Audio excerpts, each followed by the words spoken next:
उकडीचे मोदक म्हटले की गणपती बाप्पाला आणि सर्वांनाच खूप आवडतात. तर हेच उकडीचे मोदक मऊ लुसलुशीत छान कळीदार आणि सुगंधी होण्यासाठी बाजारात तयार पीठ मिळते.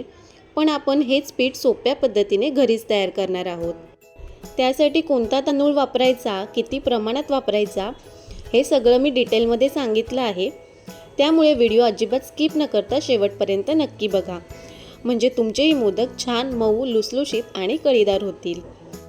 नमस्कार मंडळी, मी सायली आणि सायलीज रेसिपीजमध्ये तुमचं खूप मनापासून स्वागत. आज आपण बनवणार आहोत स्पेशल मोदकासाठी लागणारी तांदळाची पेटी. त्यासाठी कोणता तांदूळ वापरायचा ते पाहूयात. तसं तर कुठल्याही तांदळाच्या पिठाचे मोदक बनतात, पण जर आपल्याला स्पेशल मोदक बनवायचे असतील तर त्यासाठी पीठसुद्धा स्पेशल हवं. सुगंधी मोदक पिठीसाठी इंद्रायणी, आंबेमोहर, बासमती या तांदळांचा वापर केला जातो. यातील कुठलाही एक तांदूळ वापरून सुद्धा पीठ बनतं, पण या सर्व तांदळांचे गुणधर्म वेगवेगळे आहेत. ते मी तुम्हाला नंतर सांगणारच आहे. तर हे पहा, इथे मी 3 प्रकारचे तांदूळ घेतलेत. इथे मी घेतलेला आहे बासमती तुकडा तांदूळ. अख्खा बासमती घ्यायची गरज नाही, कारण आपण त्याचं पीठच तयार करणार आहोत. हा आहे इंद्रायणी तांदूळ. हा वापरल्याने पिठीला छान चिकटपणा येतो आणि मोदकसुद्धा सुबक वळता येतात. त्याच्यानंतर हा आहे आंबेमोहर तांदूळ. याच्याने मोदक छान मऊ आणि पांढरे शुभ्र होतात. हे तिन्ही प्रकारचे तांदूळ किराणा मालाच्या दुकानात अगदी सहज मिळतात. आपण जर फक्त बासमती तांदळाचे मोदक बनवले तर ते सुगंधी तर होतात, पण ते दिसायला थोडेसे पिवळसर दिसतात आणि मोदकही जरासा कडक होतो. फक्त इंद्रायणी तांदळाचे मोदक बनवले तर ते जरा जास्तच नरम होतात. त्यामुळे हे तीनही तांदूळ एकत्र करून पीठ बनवले तर त्याचे मोदक अगदी परफेक्ट बनतात. आता ह्याचं प्रमाण कसं घ्यायचं तर लक्षात ठेवायला एकदम सोपं आहे. काय करायचं, सगळे तांदूळ सेम प्रमाणात घ्यायचे. तर इथे मी प्रत्येकी अर्धा किलो तांदूळ घेतलेले आहेत. आता आपण हे सगळे तांदूळ एकत्र करून धुणार आहोत. वेगवेगळे धुवायचे काहीच गरज नाही. तांदूळ धुताना जास्त चोळून धुवायचे नाहीत, नाहीतर त्यातला जो स्टार्च आहे तो पूर्णपणे निघून जाईल. त्यामुळे तांदूळ धुताना अगदी अलगद हाताने धुवायचे आहेत.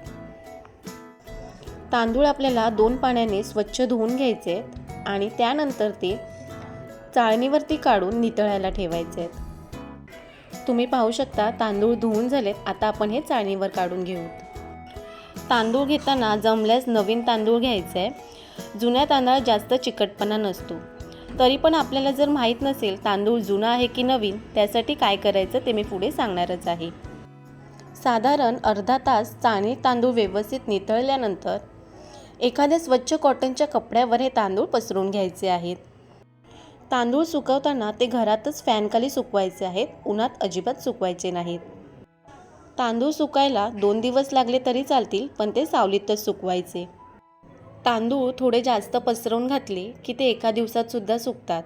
पण जर बाहेर पाऊस असेल किंवा वातावरणात जरा गारवा असेल तर तांदूळ सुकायला 2 दिवस लागू शकतात. तांदूळ लवकर सुकण्यासाठी तांदळावर अधूनमधून हात फिरवायला विसरू नका. आता हे तांदूळ आपण संपूर्णपणे सुकवून घेऊयात.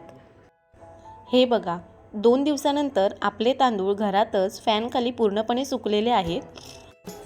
आता आपल्याला माहीत नसेल की तांदूळ जुना आहे की नवीन, त्यामुळे आपण यात घालणार आहोत 2 चमचा साबुदाणा. चमचा बघू शकता तुम्ही, जास्त छोटाही नाही आहे आणि खूप मोठाही नाही आहे. आपला नेहमीच्या वापरातला कांदेपोहे खाण्याचा जो चमचा असतो त्याच चमच्याने मी इथे 2 चमचे साबुदाणे घातलेले आहेत. साबुदाणा घालताना तो प्रमाणातच घालायचा आहे. आपले 3ही प्रकारचे अर्धा किलो तांदूळ आहेत, म्हणजे एकत्रित करून 1.5 किलो तांदूळ होतात.